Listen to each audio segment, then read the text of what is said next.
Welcome to AR classes. My dear friends, कैसे हैं आप लोग। आज की इस वीडियो में हम लोग एक सवाल देखेंगे इंक्रीजिंग और डिक्रीजिंग फंक्शन से। अभी ऑफलाइन क्लास में इंक्रीजिंग और डिक्रीजिंग वाला चैप्टर कंप्लीट हुआ है। सो यहाँ पर एक सवाल हम लोग डिस्कस करेंगे इंक्रीजिंग और डिक्रीजिंग से, और देखेंगे किस तरह से हम इस सवाल को बनाते हैं। स्क्रीन पर हमारे देखिए एक सवाल है, जिनका छूटा हुआ है ऑफलाइन क्लास उनका ये एक तरह से रिवीजन हो जाएगा।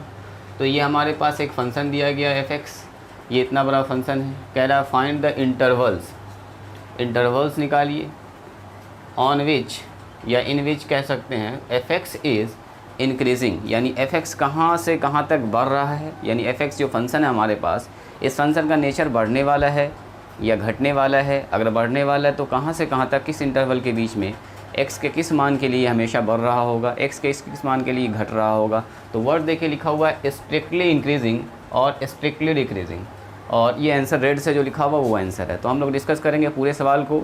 लास्ट में हम आपको इसका ग्राफ भी दिखाएंगे कि इसका ग्राफ कैसा होता है। देखिए मैंने बना के भी लाया है, तो ये लास्ट में हम डिस्कस करेंगे कि इस तरह का ग्राफ इसका प्लॉट होता है। अगर आपको दिख रहा होगा, ध्यान से देखेंगे तो ये वही फंक्शन है जिसका हमको इंक्रीजिंग और डिक्रीजिंग पता करना है। किस इंटरवल के बीच में इंक्रीजिंग है, किस इंटरवल के बीच में डिक्रीजिंग है।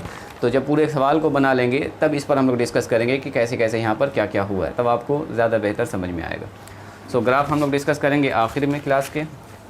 पहले देखते हैं यहाँ पर क्या क्या आ रहा है। देखिए उससे पहले आपको एक चीज़ जानना है, एक दो चीज़ आपको समझना है। सबसे पहले नोट नंबर 1 कह सकते हैं इसको, और इंक्रीजिंग और डिक्रीजिंग का थोड़ा सा आपको हम रफ़ आइडिया देंगे। हालांकि जो लोग इस चैप्टर को पढ़े हुए हैं, समझे हुए हैं, थोड़ा सा आइडिया है, तो उनको काफ़ी मज़ा आएगा समझने में, काफ़ी कोई प्रॉब्लम उनको नहीं होगी।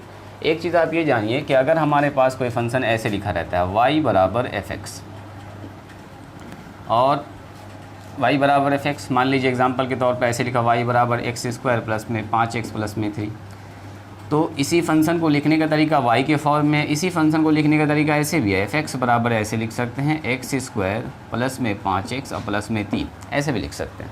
इसका मतलब ये हुआ कि जब कभी हम कहेंगे dy अपॉन dx, मतलब इस फंक्शन का एक बार डिफरेंशिएशन, तो यहाँ से हो जाएगा 2x और ये हो जाएगा 5, और 3 का तो 0 हो जाएगा। सो dy अपॉन dx ये हो जाएगा कितना, 2x प्लस में 5। ये हो गया इसका एक बार डिफरेंशिएशन। इसी चीज़ को लिखने का दूसरा तरीका क्या है, तो इसी चीज़ को लिखने का ऐसे है कि हम लोग क्या dy अपॉन dx के जगह पर f' कर देंगे। यानी जब भी कर देंगे f' तो आप समझेंगे क्या, इसका मतलब ये हुआ कि dy अपॉन dx, मतलब f' एक बार डिफरेंशिएशन हो गया तो 2x प्लस में 5 और प्लस में 0। सो f' बराबर कितना हो गया जी, 2x प्लस में 5। तो कहने का मतलब ये हुआ, चाहे हम लिखें dy अपॉन dx, चाहे लिखें f', दोनों का एक ही मतलब होता है, बस आपको इतना समझना है। इसका मतलब ये हुआ, तब तो आप कहेंगे सर ऐसा लिख सकते हैं हम लोग कि dy अपॉन dx और f' ये दोनों आपस में बराबर है, और इसी का मान आया है 2x प्लस में 5। चलिए उम्मीद करते हैं इतना आपको समझ में आ गया होगा। थोड़ा सा इसके आगे एक पॉइंट और बढ़ते हैं। अगर कहीं लिखा हुआ है कि dy upon dx at x बराबर a पर, यानी x बराबर a पर इसका मान कितना होगा, तो 2x प्लस में 5, यानी जहाँ पर x है वहाँ पर a रख देंगे तो x के जगह पर आ जाएगा a। ठीक है, यहाँ पर इसी बात को अगर बोलेंगे कि f' एट किस पॉइंट पर, एट x बराबर a पर, यानी जहाँ पर x है वहाँ पर a रखना हमको, तो a रख दिया तो 2 इंटू a प्लस में 5 हो गया।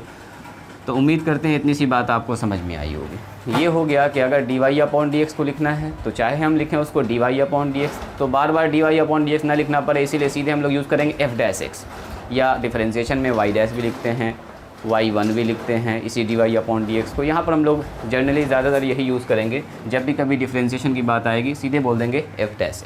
ठीक है, तो चलिए थोड़ा सा आगे बढ़ते हैं। नोट नंबर 2 ये हो गया हमारे पास। नोट नंबर 1 लिख सकते हैं इसको। 2 नंबर में देखिए, अब इंक्रीजिंग और डिक्रीजिंग जो बात हम लोग कर रहे हैं, तो आप कहेंगे सर इंक्रीजिंग होता क्या है, डिक्रीजिंग होता क्या है, थोड़ा सा इसको बताइए। तो हम थोड़ा सा आइडिया आपको देते हैं। देखिए अगर कोई फंक्शन इंक्रीजिंग है, ए नंबर में यहाँ पर बात करते हैं, y बराबर fx हमारे पास कोई फंक्शन है, और ये कैसा है, तो ये इंक्रीजिंग है। इंक्रीजिंग का मतलब ये होता है कि अगर यहाँ पर x का मान रखते जाएंगे तो y का मान बढ़ता जाएगा। कुछ ऐसा भी हो सकता है कि x का मान रखने के बाद y का मान बढ़े नहीं, लेकिन घटना भी नहीं चाहिए। यानी कि एक्स एक्सिस के पैरेलल हो जाएगा। तो कहने का मतलब ये हुआ कि मान लीजिए ये फंक्शन है हमारे पास और इसका जब हम लोग ग्राफ प्लॉट कर रहे हैं तो क्या आ रहा है, कुछ ऐसा आ रहा है। देखिए ये एक्स डैश है, ये एक्स है, ये वाई डैश है, वाई है और ये नीचे वाई डैश है। सो अगर हम इसका ग्राफ प्लॉट कर रहे हैं तो कुछ ग्राफ ऐसा आ रहा है। देखिए यानी जैसे जैसे एक्स का मान बढ़ा रहे हैं वैसे वैसे वाई का मान बढ़ रहा है। देखिए जैसे जैसे एक्स का मान बढ़ा रहे हैं, यहाँ से एक्स का मान 0 1 2 3 4 5, तो वाई का मान देखिए इंक्रीज़ करता जा रहा है, वाई का मान बढ़ता जा रहा है, वाई का मान बढ़ता जा रहा है। लेकिन अगर आप ध्यान से देखेंगे, जैसे हम देखेंगे 0 से लेके 1 के बीच में ये फंक्शन इंक्रीज़ किया है, लेकिन 1 से लेके अगर 2 देखा जाए यहाँ पर, अगर 1 से लेके 2 तक के बीच की बात करें तो ना ही इंक्रीज़ किया है ना ही डिक्रीज़ किया। मीन्स ये एक्स एक्सिस के पैरेलल हो गया। यानी इस फंक्शन में जब 1 से लेके 2 तक का कोई मान रख रहे हैं तो बढ़ नहीं रहा है इसका वैल्यू, लेकिन घटा भी नहीं है। तो ऐसे फंक्शन को बोलते हैं इंक्रीजिंग। लेकिन फिर जैसे हम लोग 2 से आगे बढ़े, 2 से पहुँच गए कहाँ पर, मान लो 2 से लेके 3 तक, 2 से लेके मान लो यहाँ पर है 2.5 और यहाँ पर है मान लीजिए 3, तो 2 से लेके 2.5 तक फिर से ये फंक्शन बढ़ा है। देखिए मान बढ़ता जा रहा है और फिर 2.5 से लेके 3 तक में ना बढ़ा है ना ही घटा है। मीन्स ये एक्स एक्सिस के पैरेलल हो गया। और तो यहाँ से फिर देखिए 3 से जैसे आगे बढ़ाएंगे फिर से ये बढ़ने लगा। तो ऐसे फंक्शन को बोलते हैं इंक्रीजिंग फंक्शन। तो अगर आप ध्यान से देखेंगे इंक्रीजिंग फंक्शन अगर हमारे पास है तो इंक्रीजिंग फंक्शन के किसी भी पॉइंट पर टेंजेंट का ढाल जो होता है वो देखिए तो क्या होगा, यहाँ से आप बोलिएगा सर dy/dx, इसका मतलब ये 0 से बड़ा होगा। चूँकि यहाँ पर जब हम टेंजेंट ड्रॉ करेंगे तो ये 0 और 90 के बीच का एंगल बनाने वाला है। इसका मतलब ये हमेशा कैसा होगा, पॉजिटिव, यानी 0 से बड़ा, यानी कह सकते हैं 0 से बड़ा। लेकिन यहाँ पर अगर हम स्लोप खींचेंगे तो dy/dx टेंजेंट का स्लोप ये हो जाएगा 0, चूँकि ये एक्स एक्सिस के हो गया है पैरेलल। फिर से वही बात, इस जगह पर dy/dx फिर से 0 से बड़ा होगा, मीन्स कैसा होने वाला है, पॉजिटिव ऐसा कह सकते हैं। और यहाँ पर फिर से dy/dx ये होने वाला है 0। इसका मतलब हम ये कह सकते हैं कि सर जो फंक्शन इंक्रीजिंग होगा उस फंक्शन का जो dy/dx है, जो उस फंक्शन का dy/dx वो तो 0 होगा या 0 से बड़ा होगा, 0 से छोटा कभी भी नहीं हो सकता। मीन्स dy/dx एट किसी भी पॉइंट पर वो हमेशा क्या होगा, 0 या 0 से बड़ा। तो इसी चीज़ को हम लोग कैसे लिखेंगे फंक्शन के फॉर्म में, f'(x) ये होगा हमेशा 0 या 0 से बड़ा। चलिए उम्मीद करते हैं ये बात आपको समझ में आई होगी। तो एक वर्ड हो गया हमारे पास इंक्रीजिंग, दूसरा क्या है, स्ट्रिक्टली इंक्रीजिंग। देखिए दूसरे फंक्शन को समझा जाए, फिर हम लोग इस सवाल को देखेंगे, बस आप ध्यान से देखिए इसको। मान लीजिए फंक्शन हमारे पास वही है y/fx ही है, लेकिन इस बार कह रहा है ये वाला फंक्शन जो है वो स्ट्रिक्टली इंक्रीजिंग है। स्ट्रिक्टली इंक्रीजिंग मतलब निरंतर बढ़ने वाला, यानी सख्ती से। जैसे किसी चीज़ को कहते हैं स्ट्रिक्टली मना कर दिया गया, इस काम को नहीं करना है, मतलब नहीं करना है। यहाँ पर क्या है, मतलब हर हाल में बढ़ने वाला, हर हाल में बढ़ने वाला। यानी इस फंक्शन का अगर हम ग्राफ प्लॉट करेंगे, इस चारों फंक्शन को अगर आपने समझ लिया तो ये सवाल आपको एकदम अच्छे समझ में आ जाएगा। बाकी जो लोग समझे हुए हैं, इस चैप्टर को पढ़े हुए हैं, उनको काफ़ी मज़ा आएगा समझने में। बस आप ध्यान से देखिए इसका जब आप ग्राफ प्लॉट करेंगे y/fx का, तो अगर फंक्शन स्ट्रिक्टली इंक्रीजिंग होगा तो ये देखिए हमेशा ही बढ़ेगा। मतलब जैसे जैसे x का मान आप बढ़ाते जाइएगा वैसे वैसे y का मान क्या हो जाएगा, बढ़ता चला जाएगा। क्या हो जाएगा, बढ़ता चला जाएगा। मीन्स कहने का ये हुआ कि कहीं पर ऐसा पॉइंट नहीं मिलेगा कि हमने x का मान बढ़ाया लेकिन y का मान ना ही बढ़ा ना ही घटा, मतलब ऐसा नहीं मिलने वाला। तो इसका मतलब ये हुआ कि इसके किसी भी पॉइंट पर आप टेंजेंट खींचेंगे तो उसका ढाल हमेशा क्या होगा, उसका स्लोप हमेशा क्या होगा, 0 से बड़ा होगा। 0 कभी नहीं आएगा। 0 का मतलब क्या हुआ कि एक्स एक्सिस के पैरेलल हो जाना। तो एक्स एक्सिस के पैरेलल तो कभी होगा ही नहीं, क्योंकि इसका ग्राफ हमेशा बढ़ने वाला है। यही हमारे पास y/fx फंक्शन है, y/fx फंक्शन है। तो इसका मतलब ये हुआ कि आप कह सकते हैं सर f'(x) इसी dy/dx को कैसे बोलते हैं, f'(x) ये हमेशा क्या होगा, 0 से बड़ा। ठीक है, आगे बढ़ते हैं हम लोग। देखिए उसके बाद आती है बारी सी नंबर में क्या है, तो डिक्रीजिंग फंक्शन। मान लीजिए y/fx है, लेकिन ये कह रहा है कि ये वाला फंक्शन कैसा है, डिक्रीजिंग है। ये फंक्शन कैसा है, डिक्रीजिंग फंक्शन है, डिक्रीजिंग है, स्ट्रिक्टली डिक्रीजिंग नहीं है, पहला डिक्रीजिंग है। डिक्रीजिंग का मतलब क्या हुआ कि जैसे जैसे x का मान बढ़ाएंगे y का मान घटेगा। और कभी ऐसा भी हो सकता है कि x का मान बढ़ाने के बाद y का मान नहीं घटा। जैसे देखिए इस फंक्शन में जैसे x का मान यहाँ पर 0 है तो y का मान मान लीजिए इतना है, मान लीजिए 50 है। लेकिन जैसे जैसे x का मान बढ़ा रहे हैं y का मान देखिए डाउन होता जा रहा है, इस तरह से नीचे आ गया। इस तरह से मान लीजिए, फिर ये पैरेलल हो गया, फिर ऐसे ऐसे घट के यहाँ आ गया, फिर यहाँ मान लीजिए पैरेलल हो गया एक्स एक्सिस के, फिर यहाँ ऐसे घट गया। तो कहने का मतलब ये हुआ कि जैसे जैसे एक्स का मान बढ़ा रहे हैं वैसे वैसे वाई का मान क्या हो रहा है, डिक्रीज़ कर रहा है, और घटते घटते देखिए यहाँ पर पहुँच गया। यही है वाई बराबर एफ एक्स हमारे पास फंक्शन। तो आप बोलिएगा तब तो सर ये ऐसा ही कंडीशन बनने वाला है। इसका मतलब किसी भी पॉइंट पर अगर हम टेंजेंट ड्रॉ करेंगे, इसके किसी भी पॉइंट पर टेंजेंट ड्रॉ करेंगे, तो इसका मतलब ये हो गया एंगल हमारा 90 से बड़ा बनेगा या 180 से छोटा बनेगा। तो कहने का मतलब ये हुआ कि D Y upon D X यहाँ पर क्या होने वाला है, निगेटिव होने वाला है, यानी 0 से छोटा होने वाला है, यानी निगेटिव ही लिख देते हैं यहाँ पर यह वैल्यू आएगा इसका निगेटिव। लेकिन इस पॉइंट पर जहाँ पर कि ना ही बढ़ा है ना ही घटा है, यहाँ पर क्या होगा, D Y upon D X 0। फिर से यहाँ पर आपका हो जाएगा निगेटिव स्लोप, फिर से यहाँ हो जाएगा 0 स्लोप, फिर से यहाँ हो जाएगा निगेटिव स्लोप, फिर से हो जाएगा 0 स्लोप। इसका मतलब ये हुआ, आप कह सकते हैं कि सर इसका मतलब ये हुआ कि D Y upon D X ये हमेशा क्या होगा, 0 या 0 से छोटा होगा। किस में, डिक्रीजिंग फंक्शन में। किस में, डिक्रीजिंग फंक्शन में। तो कहने का मतलब ये हुआ कि तब तो इसका मतलब ये हुआ एफ डैश एक्स को हम लोग क्या लिख सकते हैं, लेस देन इक्वल टू 0। चलिए उम्मीद करते हैं ये बात आपको समझ में आ गई होगी। बढ़ते हैं आगे और लास्ट डी नंबर पर। अब लिखा हुआ देखिए वाई बराबर एफ एक्स फंक्शन तो वही है, लेकिन इस बार वर्ड लिख दिया स्ट्रिक्टली डिक्रीजिंग। स्ट्रिक्टली डिक्रीजिंग ये फंक्शन है। ये फंक्शन कैसा है, स्ट्रिक्टली डिक्रीजिंग है, मतलब कि निरंतर घटने वाला, यानी निरंतर, यानी ऐसा पॉइंट नहीं आएगा जहाँ पर कि x का मान बढ़ाने के बाद y का मान ना ही घटा है ना ही बढ़ा है, जो डिक्रीजिंग में आ रहा था। मीन्स कहने का ये हुआ कि जैसे जैसे x का मान बढ़ाएंगे y का मान ऐसे घटता ही चला जाएगा। x का मान देखिए यहाँ पर अभी 0 है, y का मान इतना है। x का मान जैसे 1 किया, y का मान देखिए डिक्रीज़ कर गया। x का मान बढ़ाया, y का मान और कम हो गया। देखिए y का मान छोटा होता जा रहा है, y का मान यहाँ था पहले, उसके बाद धीरे धीरे धीरे धीरे धीरे धीरे क्या कम होता जा रहा है। जैसे x का मान और बढ़ा दे, y का मान और छोटा हो गया, तो ये मान देखिए और छोटा हो गया। जैसे जैसे x का मान बढ़ा रहे हैं वैसे वैसे इस फंक्शन का जो y बराबर एफ एक्स है, इसका ग्राफ नीचे जा रहा है, मतलब वैल्यू डिक्रीज़ कर रहा है। फाइनली आप समझ सकते हैं कि इसका जो है वैल्यू डिक्रीज़ कर रहा है, मान घट रहा है। तो कहने का मतलब ये हुआ कि ये हमारे पास x x dash y dash. तो यहाँ पर आप कह सकते हैं कि सर किसी भी बिंदु पर अगर हम D Y upon D X निकालेंगे तो उसका स्लोप हमेशा क्या होगा, अगर आप एंगल बना के देखेंगे तो हमेशा 90 से बड़ा 180 से छोटा होगा। मीन्स आप कह सकते हैं किसी भी पॉइंट पर D Y upon D X हमेशा क्या आने वाला है, 0 से छोटा, मीन्स निगेटिव आने वाला है, मीन्स निगेटिव आने वाला है। तो इसका मतलब ये हुआ कि आप कह सकते हैं कि सर एफ डैश एक्स इसका मतलब क्या होगा, 0 से छोटा। 0 भी नहीं होगा इसमें, 0 से हमेशा क्या होगा, छोटा।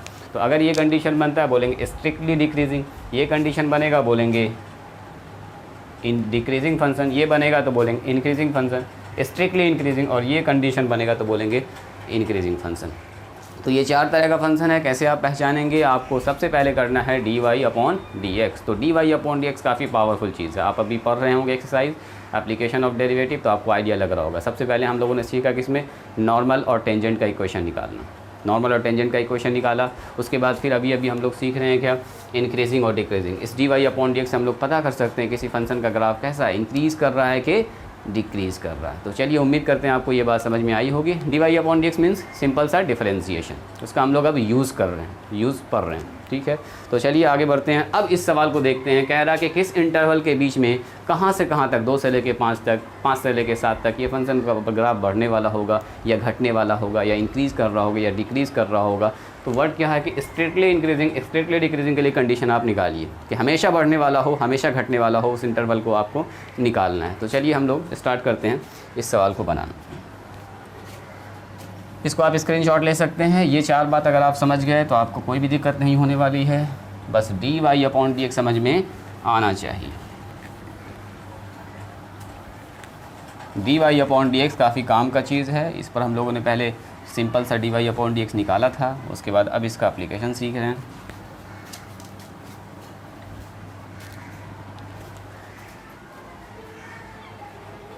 चलिए तो सबसे पहले देखिए जो फंक्शन हमारे पास दिया गया है, ये फंक्शन है हमारे पास एफ एक्स बराबर 3/10 है, एक्स पर पावर 4 है। इस फंक्शन का सबसे पहले कर लीजिए डिफरेंशिएशन। सॉल्यूशन में यहाँ पर लिखेंगे, पहले फंक्शन को उतार देंगे, लिख देंगे चूँकि एफ एक्स बराबर 3/10 है, एक्स पर पावर 4, 4/5, एक्स पर पावर 3, 3x² प्लस में 36/5 एक्स प्लस में 11। सबसे पहले कर दीजिए इसका D Y upon D X means F dash X. अब देखिए जहाँ भी हम लिखेंगे एफ डैश एक्स ही लिखेंगे, D Y upon D X नहीं लिखेंगे, बड़ा टर्म हो जाता है तो इसलिए जहाँ भी लिखेंगे एफ डैश एक्स लिखेंगे। सो एफ डैश एक्स का मतलब इसका डिफरेंशिएशन 3/10 तो ऐसे ही रह जाएगा, एक्स पर पावर 4 का डिफरेंशिएशन 4x पर पावर 3 हो जाएगा। उम्मीद करते हैं डिफरेंशिएशन आपको आता होगा। एक्स का स्क्वायर ये हो गया 3 और एक्स स्क्वायर का हो जाएगा 2x प्लस में 36/5 और ये x है तो x का डिफरेंशिएशन 1 होता है और 11 का डिफरेंशिएशन तो 0 हो गया चूँकि कांस्टेंट है और कांस्टेंट टर्म का डिफरेंशिएशन 0 होता है। तो इतनी बात आपको आती होगी। चलिए बढ़ते हैं आगे। अगर आप देखें इससे अगर 2 से काट देंगे तो 2 और ये 5 हो गया हमारे पास, तो 6/5 x पर पावर 3, यहाँ से कितना हो गया जी, तो 4 × 12 हो गया सर, 5x², ये हो गया माइनस में 6x और प्लस में ये हो गया 36/5। ऐसा करते हैं, इससे 5 कॉमन निकाल लीजिए। सो 5 अगर कॉमन निकल या 5 एलसीएम ले लीजिए। चलिए 5 एलसीएम ले लिया तो कितना हो गया, 6x³ माइनस में 12x² माइनस में 6 × 5 = 30 हो जाएगा, इसके नीचे कुछ नहीं तो 1 है, 6 × 5 = 30x और प्लस में 36। तो इस 5 को नीचे लिख दीजिए, ऊपर से 6 कॉमन निकाल लीजिए। ऊपर से 6 निकल गया, नीचे इस 5 को लिख देते हैं। तो 6 जब कॉमन निकाल लिया तो बचेगा x³ माइनस में 6 × 2 = 12x², 6 × 5 = 30 हो जाएगा जी और 6 × 6 = 36 हो जाएगा। तो कहने का मतलब ये हमारे पास आ चुका है। अब इसका करना है असल में फैक्टर। तो ये देखिए हमारे पास क्यूबिक इक्वेशन है। क्यूबिक इक्वेशन को फैक्टर करने के लिए पहले इसमें क्या कीजिए, x का कुछ मान रखिए और वो मान पता कीजिए जो इसको ज़ीरोज़ कर देता है, मीन्स जो इसका शून्यक है। तो हम अगर देखें यहाँ पर x का मान रखते हैं 1, देखिए ज़रा सा, x का मान रखेंगे 1, तो 1 रखेंगे तो यहाँ होगा 1 का क्यूब 1 माइनस में 2 × 1 का स्क्वायर 1, 5 × में 1 और प्लस में 6, इधर ध्यान दिया जाए। तो कहने का मतलब ये हो गया 1 माइनस में 2 माइनस में 5 और प्लस में 6, तो 5 और 2 7 और 6 और 1 7, इसका मतलब 0 हो गया। इसका मतलब क्या हुआ समझिएगा, जब x का मान रखा हमने 1, x का मान रखा 1 तो ये हो गया 0। इसका मतलब ये हो गया कि इसका ये एक शून्यक है, यानी कि इसका ये एक ज़ीरोज़ है। इसका मान यहाँ पर रख दे रहे हैं तो ये मान 0 कर दे रहा है, इसको संतुष्ट कर दे रहा है। इसका मतलब क्या हुआ कि x बराबर 1 इसको संतुष्ट कर रहा है, तो x माइनस 1 इसका एक क्या होगा, फैक्टर होगा। अगर 1 को इधर लेके चले आए, यानी अगर x माइनस 1 से इसको भाग दे देंगे तो ये पूरा का पूरा क्या हो जाएगा, कट जाएगा। मीन्स आप ये कह सकते हैं कि x माइनस 1 इसका फैक्टर होगा। तो कहने का मतलब ये हो गया कि x माइनस 1 वाला टर्म सब में गुना के फॉर्म में आना चाहिए। मीन्स इसको इस तरह से अरेंज करेंगे कि x माइनस 1 जो है सब में कॉमन आ जाए। वरना एक और तरीका है, देखिए एक और तरीका है कि हम क्या करेंगे, जब हमको ये पता चल चुका है कि x माइनस 1 इसका एक फैक्टर है, तो क्या कीजिए, इसको डिवाइड कर दीजिए x माइनस 1 से। तो x का क्यूब माइनस में 2x² माइनस में 5x प्लस में 6, इसको डिवाइड कर दीजिए x माइनस 1 से, तो पूरा पूरा कट जाएगा क्योंकि हमको पता चल चुका है इसका फैक्टर। और जब किसी का फैक्टर होता है, मान लो यहाँ पर हमको पता है कि 16 का एक फैक्टर है 2, तो 2 से तो ये कट ही जाएगा, 2 × 8 = 16, 8 बार में, क्योंकि 16 में 2 आएगा, 8 और गुना 2, तो 2 एक फैक्टर अगर है 16 का तो 2 से कटेगा। हमको पता चल चुका है कि x माइनस 1 इसका एक फैक्टर, तो बिल्कुल कटेगा। चलिए इसको काट के देखते हैं x² से। तो यहाँ पर हो जाएगा x का क्यूब माइनस में 2 माइनस में सीधा सीधा x का स्क्वायर, तो माइनस कर देंगे इसको, प्लस कर देंगे, काट देंगे इसको, ये घट जाएगा तो माइनस में x का स्क्वायर बचेगा, माइनस में 5x बचेगा। इसका मतलब यहाँ करना होगा माइनस x से, सो माइनस x² और माइनस माइनस जी प्लस हो जाएगा और ये कितना हो गया, x से कहीं x। तो कहने का मतलब ये प्लस हो गया, ये माइनस, ये कट गया, तो माइनस में 5x माइनस में x, तो माइनस में 6x और प्लस में 6x उतार दीजिए। और यहाँ से कितना होगा, माइनस में 6 बार में ये 6x लाना है माइनस में हमको, तो माइनस में 6x से कर दिया, माइनस माइनस प्लस में हो गया और 6 कहीं 6 हो गया। देखिए ये प्लस किया और ये माइनस किया, तो देखिए पूरा का पूरा कट गया। इसका मतलब क्या हुआ कि इस टर्म को, ये वाला जो टर्म है, ध्यान दिया जाए मुन्ना, इधर ध्यान दो, ये वाला जो, जैसे आपने पढ़ा होगा भाज्य बराबर भाजक गुना भागफल प्लस शेषफल, तो इसका मतलब क्या हुआ, यही है भाज्य बराबर भाजक गुना भागफल प्लस शेषफल, तो कुछ बचा ही नहीं। तो कहने का मतलब इसके जगह पर हम लोग क्या लिख सकते हैं, x माइनस 1 इंटू में इतना। देखिए इसके जगह पर क्या लिख सकते हैं हम लोग, 6/5, इसको इससे भाग दिया तो कितना आया, x माइनस 1 और मल्टीप्लाई में ये वाला टर्म, यानी x² माइनस में x माइनस में 6। ये बात समझ में आई, तो हम लोगों ने कर दिया। एक और तरीका है, अगर आप उसको सीखना चाहें तो सीख सकते हैं। देखिए एक और तरीका हम आपको बता देते हैं, पहुँचेंगे वहीं पर, हम लोग पहुँचेंगे वहीं पर। जो तरीका आपको आसान लगे वो काम आप कर सकते हैं। अगर इस मेथड से करेंगे तो बगल में भाग दे के दिखा दीजिएगा। दूसरा तरीका क्या है कि अगर हमको ये पता चल चुका है कि देखिए एक्स क्यू माइनस में 2x² माइनस में 5x प्लस में 6, x-1 इसका एक फैक्टर है, तो हम इसको ऐसा सेट करेंगे कि कॉमन निकालने के बाद x-1 हर टर्म में बचे। जैसे देखिए यहाँ से हमने क्या किया, x का क्यूब, अब x कॉमन निकालने के बाद क्या बचना चाहिए, x-1, तो यहाँ हमने क्या किया, x² घटा दिया इसमें। जैसे इससे x कॉमन निकालेंगे x² तो x-1 बचेगा। अब देखिए यहाँ तो था माइनस में 2x², लेकिन यहाँ कितना x², तो एक x² और घटाना पड़ेगा, बैलेंस भी रखना है इसको। अब माइनस में देखिए यहाँ से अगर x कॉमन निकालेंगे तो यहाँ बचना चाहिए आपका कितना, -1। इसके लिए हम लोग क्या करेंगे, यहाँ पर प्लस में अगर x जोड़ दें, यहाँ पर देखिए प्लस में अगर x जोड़ देंगे, x कॉमन निकालेंगे तो x-1 बचेगा यहाँ पर। तो इसका मतलब था कितना यहाँ पर, माइनस में 5x, तो इसका मतलब माइनस में 6x हमको इसमें जोड़ना पड़ेगा, और प्लस में 6 ऐसे रहने दीजिए। सो यहाँ से देखिए x² जैसे कॉमन निकालेंगे x-1 इन दोनों टर्म से। यहाँ से देखिए जैसे -x कॉमन निकालेंगे सो x-1 अगेन, यहाँ से -6 अगर कॉमन निकालेंगे तो x-1। तो देखिए x-1 x-1 x-1 क्या फैक्टर नहीं आ गया, यानी इसमें कॉमन निकल गया। सो x² -x -6। अब अगर आप ध्यान से देखिएगा तो ये वही टर्म है जो मैंने यहाँ पर लिखा है, x-1 x² -x -6, है ना ये। तो आप चाहें तो ऐसे निकाल लीजिए, आपको अगर पता चल चुका है कि x-1 सब में फैक्टर होगा तो आप ऐसे निकाल लीजिए, अदरवाइज़ आप ऐसे भी कर सकते हैं, सीधे भाग दीजिए, भाग दे के ये लिख लीजिए। तो अभी एक फैक्टर और बचा हुआ है, इसको मिटाते हैं। देखिए अभी एक फैक्टर और इसका बचा हुआ है जो हम लोग अभी काम करेंगे। यहाँ पर क्या करेंगे, इसको अभी एक बार और फैक्टर करेंगे। तो हमारे पास आ गया 6/5 x-1, और इसको जैसे हम लोग क्लास 9-10 में तोड़ते थे वैसे तोड़ेंगे। तो कैसे है देखो, तो गुना करने के बाद -6, जोड़ने घटाने के बाद माइनस में x आना चाहिए। सो x² माइनस में 3x, अब प्लस में 2 कर सकते हैं, प्लस माइनस में 6।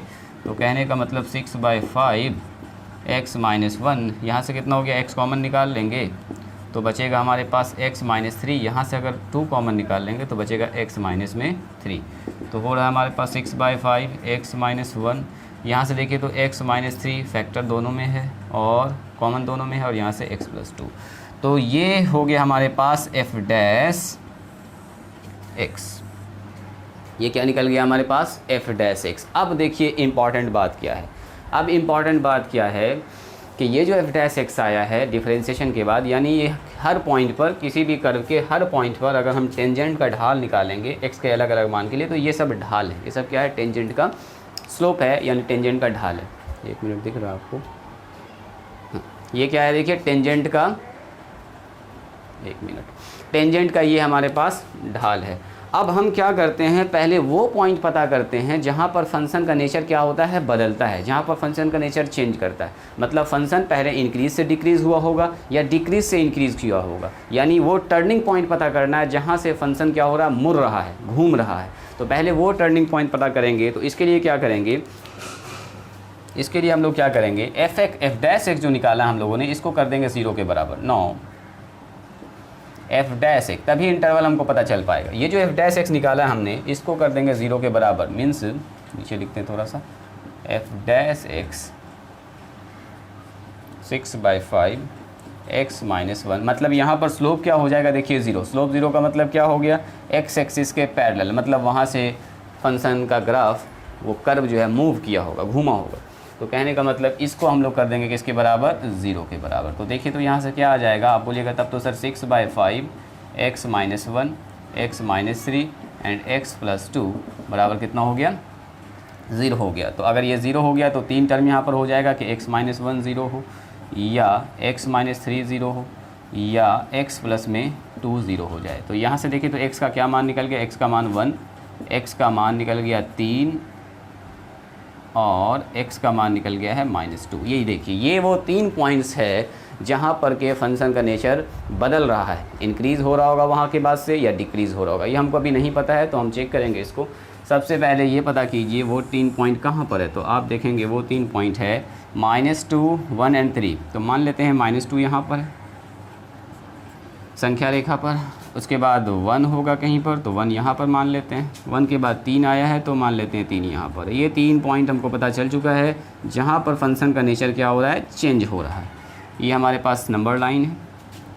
चलिए अब हम लोग चेक करेंगे 1 बाई 1 करके कि कहाँ से कहाँ तक के बीच में D Y upon D X का मान पॉजिटिव है, कहाँ से कहाँ के बीच में D Y upon D X का मान नेगेटिव है, और उसके बाद हम लोग इंक्रीजिंग और डिक्रीजिंग का एनालिसिस करेंगे। तो कहने का मतलब ये हुआ, केस नंबर 1 लेते हैं। देखिए, अच्छा, चूँकि हमारे पास एफ डैश एक्स, ज़रा सा इसको लिख देते हैं ताकि आसानी हो समझने में। एफ डैश एक्स हमारे पास है 6/5 x - 1 x - 3 and x plus में 2।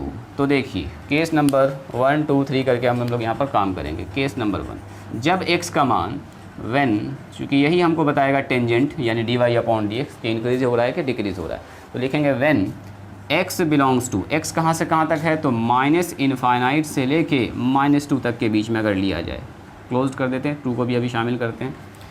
तो अगर आप ध्यान से देखेंगे तो आप बोलिएगा सर यहाँ से लेके यहाँ तक का कोई भी मान अगर रखते हैं तो एफ डैश एक्स कैसा होगा। देखिए, तो इसलिए एफ डैश एक्स का नेचर कैसा होगा, -∞ से लेके -2 तक का कोई भी मान यहाँ पर रखेंगे। अच्छा, ये तो 6/5, इससे कोई फ़र्क नहीं पड़ेगा, निगेटिव पॉजिटिव यहाँ से फ़र्क पड़ेगा।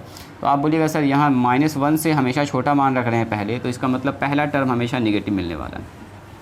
दूसरा टर्म देखिए तो -2 तक ही पहुँचे हैं, तो इसका मतलब यहाँ पर हमेशा छोटा मान रख रहे हैं -3 से, तो इसका मतलब फिर से मिलेगा यहाँ पर नेगेटिव। यहाँ देखिए ज़रा ध्यान से, तो यहाँ पर देखिए -∞ से -2 तक, अच्छा -2 रखेंगे तो ये 0 मिलेगा, 0 या 0 से छोटा मिलेगा, फिर से मिल रहा है यहाँ पर नेगेटिव। मतलब पहला, दूसरा, तीसरा, तीनों का तीनों टर्म क्या हो गया मुन्ना, तीनों का तीनों टर्म निगेटिव हो गया। तो चलो, तीनों का तीनों निगेटिव हो गया, तो आप जानते हैं निगेटिव नंबर 3 बार माइनस माइनस प्लस, और ये प्लस माइनस क्या हो जाएगा, माइनस, यानी फाइनली जो रिज़ल्ट मिलने वाला है वो माइनस मिलने वाला है, मतलब नेगेटिव मिलने वाला है। यानी एफ डैश एक्स का मान हमेशा क्या हो रहा है, 0 से छोटा हो रहा है। इसी तरह से आपको सारे इंटरवल में चेक करना है। तो केस नंबर हम लोग, केस नंबर था ये 1, ये केस नंबर 1। आइए एक बात करते हैं केस नंबर 2 की।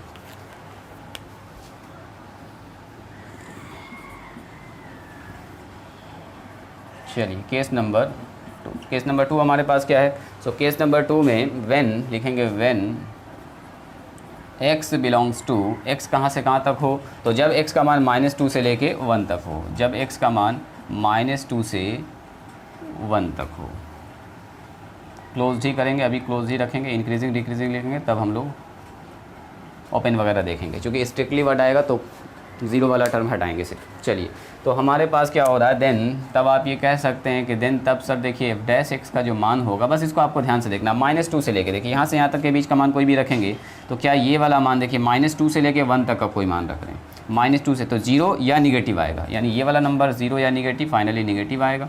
आगे बढ़िए, यहाँ से देखिए -3 है और मान रख रहे हैं देखिए 1 ही तक का, -2 से लेके 1 तक का मान, यानी फिर से ये निगेटिव, ये वाला वैल्यू हमेशा निगेटिव आने वाला है। आगे बढ़िए, इस मान में रखेंगे x का मान, तो -∞ से लेके -2 से लेके 1 तक का मान, तो -2 से लेके 1 तक का मान, देखिए -2 रखेंगे तो 0 आएगा, और -2 से बड़ा मान रख रहे हैं, -2 से बड़ा मान रख रहे हैं, तो यहाँ देखिए यहाँ पर यह लिखा हुआ क्या, 2 लिखा हुआ 2, तो यहाँ पर रखेंगे जैसे -2 से बड़ा मान और 1 तक का कोई भी मान रखेंगे तो ये हमेशा क्या होगा, 0 या पॉजिटिव आएगा, 0 या पॉजिटिव आएगा। इसका मतलब ये हमेशा कैसा मिलने वाला है, आपको पॉजिटिव वैल्यू मिलने वाला। तो क्या हो गया देखिए, तो माइनस माइनस प्लस और प्लस प्लस प्लस, यानी इस इंटरवल में आपको D Y upon D X यानी एफ डैश एक्स हमेशा क्या मिलने वाला है, पॉजिटिव मिलने वाला है, पॉजिटिव मिलने वाला है। तो केस नंबर कर लेते हैं हम लोग 3।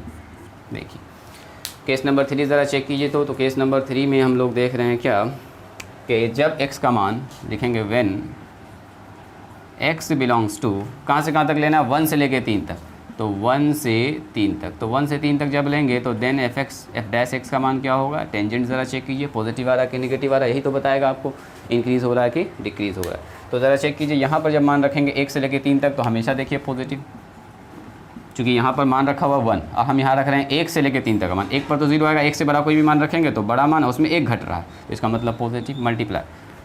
1 से लेकर 3 तक का कोई भी मान रखेंगे तो 3 रखेंगे मैक्सिमम बड़ा मान तो 0 आएगा, 3 से छोटा कोई भी मान रखेंगे तो निगेटिव, मीन्स ये वाला वैल्यू आपका हो रहा है निगेटिव। आगे बढ़िए, तो यहाँ पर देखिए 1 से लेकर 3 तक तो ये तो पहले से पॉजिटिव है, प्लस में 2 है, तो ये हमेशा कैसा आ रहा है, पॉजिटिव वैल्यू।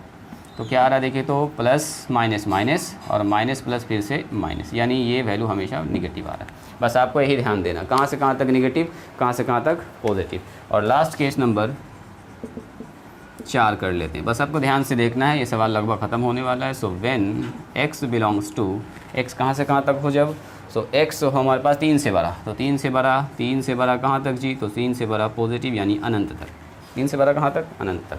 तो ज़रा सा चेक कीजिए देन f डैश x क्या होगा। सो f डैश x का जो मान होगा, यहीं पर रखना है, सारे को यहीं पर रखना है हम लोगों को। f डैश x का मान देखिए 3 से बड़ा कोई भी मान रखेंगे तो ये हमेशा पॉजिटिव, क्योंकि पहले ही 3 रख रहे हैं, -1 उसमें घट रहा है, तो आगे वाला नंबर बड़ा है, पॉजिटिव में वैल्यू। आगे बढ़िए, 3 से बड़ा कोई भी 3 रखेंगे तो 0 होगा, 3 से बड़ा कोई भी मान रखेंगे तो इसका मतलब पॉजिटिव या 0, फिर से पॉजिटिव मिलेगा, मल्टीप्लाई। अब 3 से बड़ा कोई भी मान रख दीजिए तो x प्लस में 2 है, तो इसका मतलब फिर से पॉजिटिव, यानी हमेशा पॉजिटिव मिलने वाला। बात समझ में आई?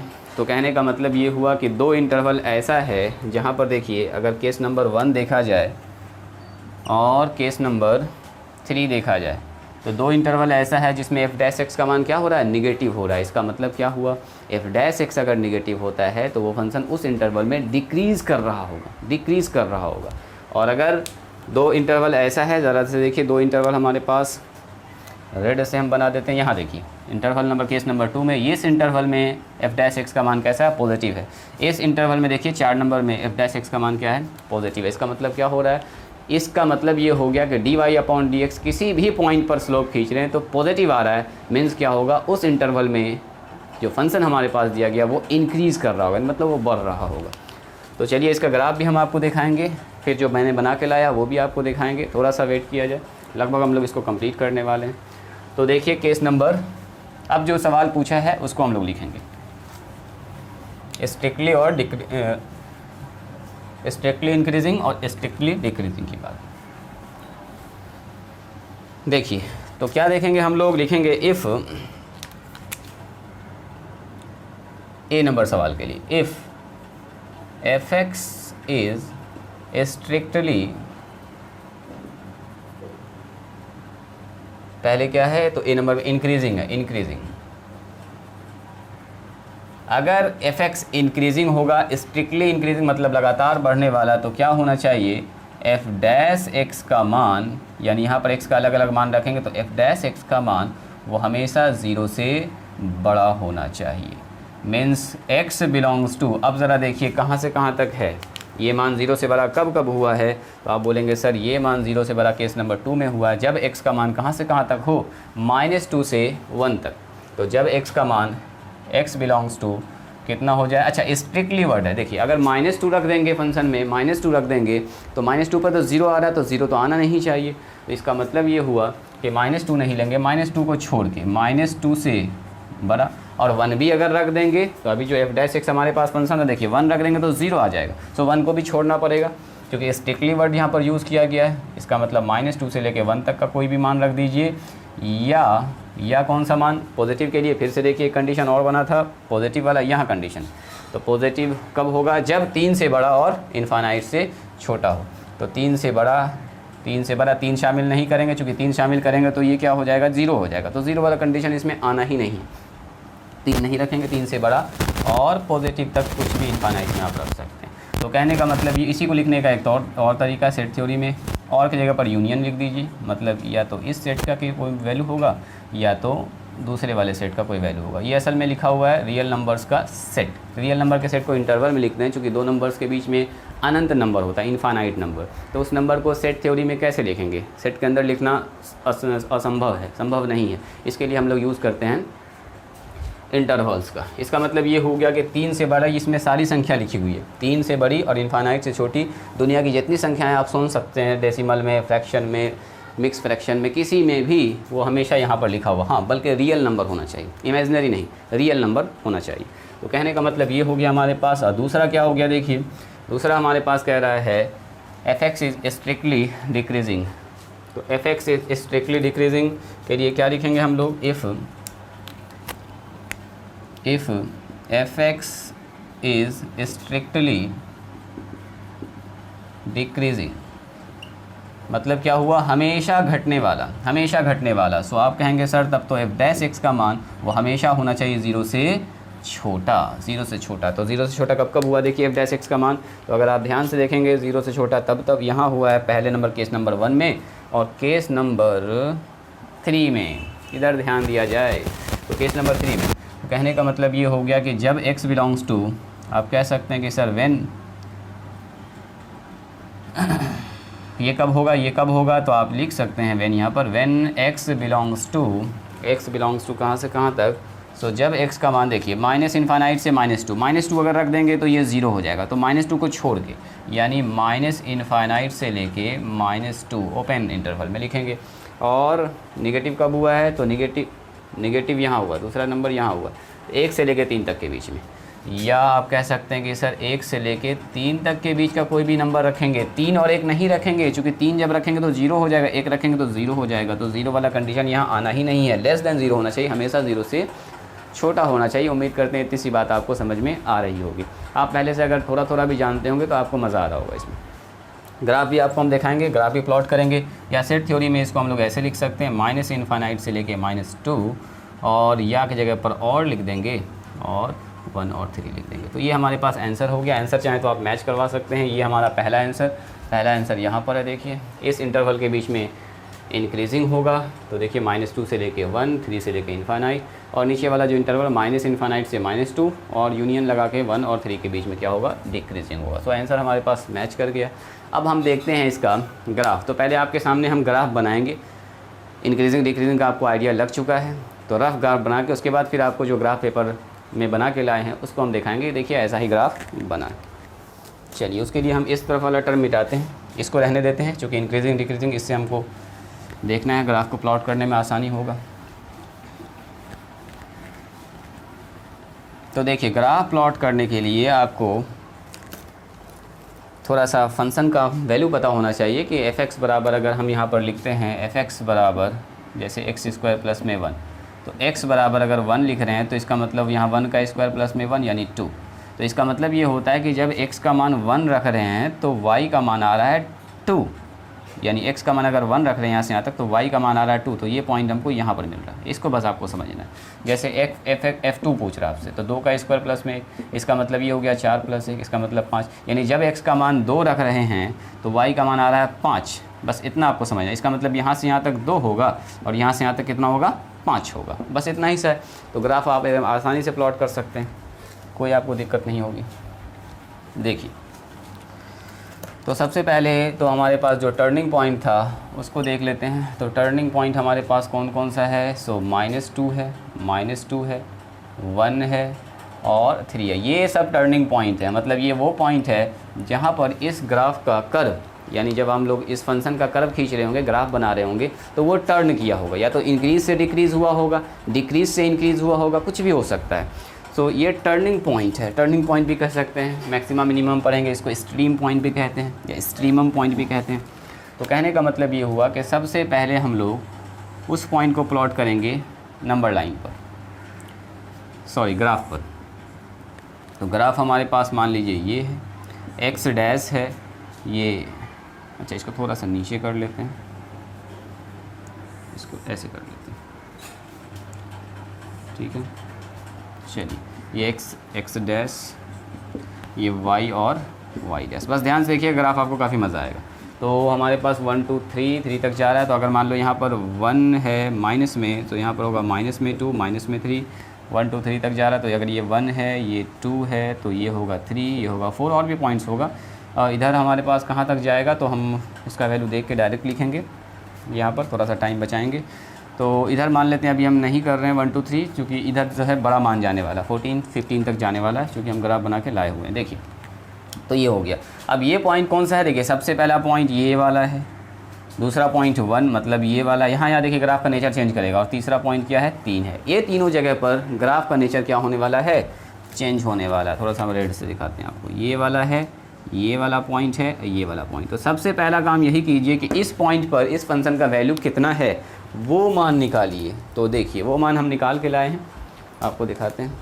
देखिए जब इसको हम निकालेंगे तो एट x बराबर -2 पर, यानी इस फंक्शन में जब हम लोग f(x) बराबर -2 रखेंगे, जहाँ जहाँ x है वहाँ -2 रख दीजिए, तो जो वैल्यू आ रहा है माइनस में 4 पॉइंट कुछ आ रहा है। तो मान लेते हैं यहाँ पर 1 2 3 4 पॉइंट कुछ 4.2 आ रहा है, माइनस में 4.2, यानी जब -2 रख रहे हैं तो जो वैल्यू आ रहा है वो आ रहा है माइनस में 4.2। मतलब यहाँ पर ये वाला लेंथ जो है -2 पर, जब x का मान -2 का, तो ये वाला लंबाई है माइनस में 4.2। चलिए आगे बढ़ते हैं। तो 1 पर देखिए, 1 पर आ रहा है 14.7। जब 1 रख रहे हैं इसमें, यानी fx की जगह पर, x की जगह पर जब 1 रख रहे हैं, 1 1 1 1 1 सब जगह पर, तो जो फंक्शन का मान आ रहा है वो आ रहा 14.7। तो मान लीजिए अगर हमने 4 यहाँ पर माना है तो 4 4 और 4, तो 14 मान लीजिए यहाँ पर होगा। एक अंदाज से ग्राफ बना रहे हैं, ये है 14.7 पॉजिटिव में आ रहा है, इसका मतलब यहाँ पर है ये पॉइंट। ये वाला लंबाई कितना है, ये वाला लंबाई है 14.7। ऐसे भी चाहे तो हम लिख सकते हैं कि F1 पर जो मान आया है वो आया है 14.7, F2 पर जो मान आया है -2 पर वो आया है माइनस में 4.2। ऐसे भी आप समझ सकते हैं। चलिए F3 पर मान चेक करते हैं। तो F3 पर जब आप रखेंगे, यानी F माइनस में 3 रखिएगा, तो इसका मान आ रहा है 8.3। 8.3 पॉजिटिव है, इसका मतलब देखो 14 तो यहाँ पर हो गया, तो उससे नीचे होगा 8.3, मान लेते हैं 8.3 कहीं यहाँ पर होगा। ये है मान लीजिए 8.3, आप मान रख के चेक कर सकते हैं। 8.3 ये वाला मान आ गया। अब देखिए यही वो इंटरवल है जिसके बीच में ये फंक्शन इंक्रीज़ कर रहा होगा या डिक्रीज़ कर रहा होगा। अब देखिए रफ ग्राफ हम खींचेंगे यहाँ पर। कहने का मतलब ये हुआ, ये क्या कह रहा है, सबसे पहले हम पकड़ते हैं इस इंटरवल को देखते हैं, माइनस इनफाइनाइट से लेके -2 तक। माइनस इनफाइनाइट से लेके -2 कहाँ पर देखिए, माइनस इनफाइनाइट से लेके -2, ये फंक्शन कैसा है, <0, मतलब डिक्रीज़ कर रहा है। मीन्स कहने का मतलब ये हुआ कि इसका ग्राफ जैसे से x का मान बढ़ा रहे हैं, y का मान घट रहा होगा, घटते देखिए घटते कहाँ तक पहुँचेगा, तो यहाँ तक पहुँचेगा, घटते यहाँ पर हो गया 0। अब जैसे -2 से लेके 1 तक जाएंगे तो इसका ग्राफ कैसा है, देखिए -2 से लेके 1 तक का इंटरवल यहाँ पर है, ये ग्राफ इंक्रीज़ कर रहा होगा। तो दूसरे पेन से बनाते हैं। देखिए यहाँ से जैसे आप मान बढ़ाइएगा x का, तो y का मान यहाँ से बढ़ना स्टार्ट हो जाएगा, और बढ़ते कहाँ तक जाएगा, ये पहुँचेगा आपका यहाँ तक, यानी इंक्रीज़ कर रहा है। इसका ग्राफ क्या है, देखिए जैसे जैसे x का मान बढ़ा रहे हैं वैसे वैसे y का मान बढ़ रहा है। और जैसे x बराबर 1 लिख दिया तो यहाँ ना ही इंक्रीज़ किया, यहाँ ना ही यहाँ पर डिक्रीज़ कर रहा है। मीन्स ये कह सकते हैं कि ये वाला वो पॉइंट है, वो टर्निंग पॉइंट है जहाँ पर ये मूव कर रहा है। ठीक है। और जैसे 1 से लेके 3 तक गए, तो देखिए 1 से लेके 3 तक के बीच में फिर से ये ग्राफ डिक्रीज़ किया है। मीन्स जैसे जैसे x का मान बढ़ाते जाएंगे वैसे वैसे इस इंटरवल के बीच में ये मान घटता जाएगा, घटते कहाँ पहुंच गया, 3 पर। और 3 से जैसे आगे बढ़ा रहे हैं, देखिए 3 से जैसे आगे बढ़ा रहे हैं, 3 से पॉजिटिव इनफाइनाइट तक, तो ये ग्राफ क्या हो रहा है, हमेशा ग्रेटर देन f' आ रहा है। इसका मतलब ये इंक्रीजिंग हो रहा है। मीन्स यहाँ से फिर ये ग्राफ ऐसे बढ़ गया। तो ये फाइनल ग्राफ है हमारे पास, यानी इस तरह से आएगा और ऐसे घूमते हुए ऐसे ये निकल जाएगा। मीन्स ये वाला इंटरवल क्या है, देखिए आप कह सकते हैं सर ये 1 से लेके 3 तक है। ये वाला इंटरवल क्या है, तो 3 से बड़ा इनफाइनाइट तक पॉजिटिव में कहीं भी है। ये वाला इंटरवल कौन सा है, तो ये वाला जो इंटरवल आप देख रहे हैं, ये वाला ये है -2 से लेके 1 तक का ओपन इंटरवल। -1 और -2 और 1 शामिल नहीं है, चूँकि यहाँ पर तो 0 हो जा रहा है। हमसे कहा स्ट्रिक्टली इंक्रीजिंग, तो स्ट्रिक्टली इंक्रीजिंग या स्ट्रिक्टली डिक्रीजिंग जब कहता है तो आपको बस एक चीज़ ध्यान रखना है कि लेस देन, इक्वल टू जो लगाते थे इंक्रीजिंग डिक्रीजिंग में, वो नहीं लगाएंगे। सिर्फ लेस देन का साइन या ग्रेटर देन का साइन, ये वाला पॉइंट उसमें शामिल नहीं होगा। क्योंकि यहाँ पर dy/dx देखिए 0 हो जा रहा है, यहाँ पर dy/dx 0, इस पॉइंट पर dy/dx 0 हो जा रहा है। तो यहाँ पर ना ही बढ़ा है ना ही घटा है, यहाँ ना ही बढ़ा है ना ही घटा है। बढ़ते यहाँ पर रुका, फिर यहाँ से घटना शुरू हो गया, घटते यहाँ पर रुका, फिर यहाँ से बढ़ना शुरू हो गया। तो कहने का मतलब ये हुआ, ये इंटरवल अगर देखा जाए यहाँ से लेके यहाँ तक का इंटरवल, तो ये वाला इंटरवल हमारे पास क्या है, -2 से छोटा कोई भी मान और -इनफाइनाइट तक कोई भी मान रख दीजिए, हमेशा घटने वाला है। तो उम्मीद करते हैं ये आपको समझ में आया होगा, मज़ा आया होगा। अगर आपने पूरा वीडियो देखा है, यहाँ तक पहुँचे, तो आपको काफ़ी मज़ा आया होगा। अच्छा लगे ये वीडियो मेरा तो इसको लाइक कीजिए, शेयर कीजिए, और अगर इसमें कुछ कमी हो, आपको लगे कि यहाँ पर सर को और बेहतर बताना चाहिए था, इस तरह से करते तो और हमको बेहतर समझ में आता या और लोग ज़्यादा रिलेट कर पाते, तो आप हमको मैसेज कर सकते हैं, कमेंट कर सकते हैं कि सर यहाँ पर थोड़ा सा इम्प्रूव कीजिए, तो हम उसको इम्प्रूव करने का कोशिश करेंगे। इसमें कोई ख़राबी नहीं है, कोई बुराई नहीं, ठीक है। और अच्छा लगा तो लाइक कर दीजिए, शेयर कर दीजिए, चैनल को अगर मन करे तो सब्सक्राइब कर दीजिए, आगे हो सकता है आपको इससे फ़ायदा हो। और अगर अच्छा नहीं लगा तो क्यों नहीं अच्छा लगा, क्या वजह हुई अच्छा नहीं लगने की, आप वो वजह बताइए, हम उसको इम्प्रूव करने की कोशिश करेंगे। तो चलिए फाइनली लास्ट हम लोग देखते हैं इसका ग्राफ। तो ग्राफ देखिएगा, अगर आपको ध्यान से यहाँ दिख रहा होगा, ऐसे हम लगा देंगे इसको थंबनेल पर भी। तो ग्राफ देखिए, यही वाला वो ग्राफ है जो फंक्शन दिया गया था, ये हमारे पास फंक्शन है, आपको दिख रहा है ये, हाँ दिख रहा है आपको। चलिए, तो कहने का मतलब ये वो फंक्शन है। हवा चल रही थोड़ा सा पंखा की वजह से, अच्छा चलिए पंखा बंद कर देते हैं, पंखा को बंद कर देते हैं, फिर आपको दिखाते हैं। तो ये मैंने देखिए ग्राफ को बनाया है, आप अगर ध्यान से देखिएगा तो देखिए यहाँ पर कितना है, -2 पर माइनस में 4.2 है, और 1 पर कितना है इस फंक्शन का मान, देखिए 1 पर आ रहा है 14.7 आ रहा है, और यहाँ पर कितना आ रहा है, देखिए 3 पर आ रहा है 8.3। तो ये सब वैल्यू है जो इस पॉइंट पर ये आ रहा है। अब उसके बाद क्या देख रहे हैं कि यहाँ से यहाँ तक के बीच में निगेटिव हो रहा था, -∞ से लेकर 2 के बीच में, तो ये फंक्शन का ग्राफ माइनस घट रहा था। ग्राफिंग कैलकुलेटर पर भी आप इसको चाहें तो चेक कर सकते हैं। जैसे इस फंक्शन को आप रखेंगे वैसे ही आपको क्या होगा, ये ग्राफ प्लॉट हो जाएगा। वहाँ पर आप चेक भी कर सकते हैं कि हाँ ये मान आ रहा है। अगर आपको यहाँ पर दिख रहा है तो थोड़ा थोड़ा आपको आइडिया लग रहा होगा। जिस नेचर का ग्राफ मैंने बोर्ड पर बनाया है सेम वही ग्राफ है, थोड़ा सा डायमेंशन बड़ा छोटा हुआ है, इस वजह से ये ग्राफ थोड़ा सा मोटा हो गया और ये थोड़ा सा आपको पतला लग रहा होगा। तो खैर इससे तो मैटर नहीं करता है, नेचर सेम है। नेचर अगर आप देखेंगे तो सेम है। किस इंटरवल के बीच में, देखिए यहाँ से यहाँ के बीच में -1 से 1 के बीच में, -2 से 1 के बीच में इंक्रीज़ किया है, फिर 1 से लेकर 3 के बीच में डिक्रीज़ करने लगा है, फिर 3 से बड़ा कोई भी मान रखेंगे तो इंक्रीज़ कर रहा है। तो चलिए उम्मीद करते हैं आपको ये बात समझ में आई होगी। देखिए ग्राफ आप अगर ध्यान से देखेंगे तो ग्राफ को आइडिया आपको लग रहा होगा। ग्राफ से क्या होता है ना, बात बिल्कुल समझ में आ जाती है, आपका कंसेप्ट जो है क्लियर हो जाता है। तो कोशिश किया कीजिए जब आप सवाल बनाते हैं तो ग्राफ बना लिया कीजिए, ग्राफ से थोड़ा सा आपका कंसेप्ट क्लियर होता है। तो चलिए उम्मीद करते हैं ये वीडियो आपको अच्छा लगा होगा, मज़ा आया होगा आपको पढ़ने में। कुछ अगर कमी है तो बताइए, अपने दोस्तों तक इस वीडियो को सेंड कीजिए, ठीक है। लाइक कर सकते हैं, शेयर कर सकते हैं, अच्छा लगे तो चैनल को सब्सक्राइब कर सकते हैं। मिलते हैं किसी नेक्स्ट वीडियो में किसी नेक्स्ट टॉपिक के साथ, तब तक के लिए ऑल द बेस्ट।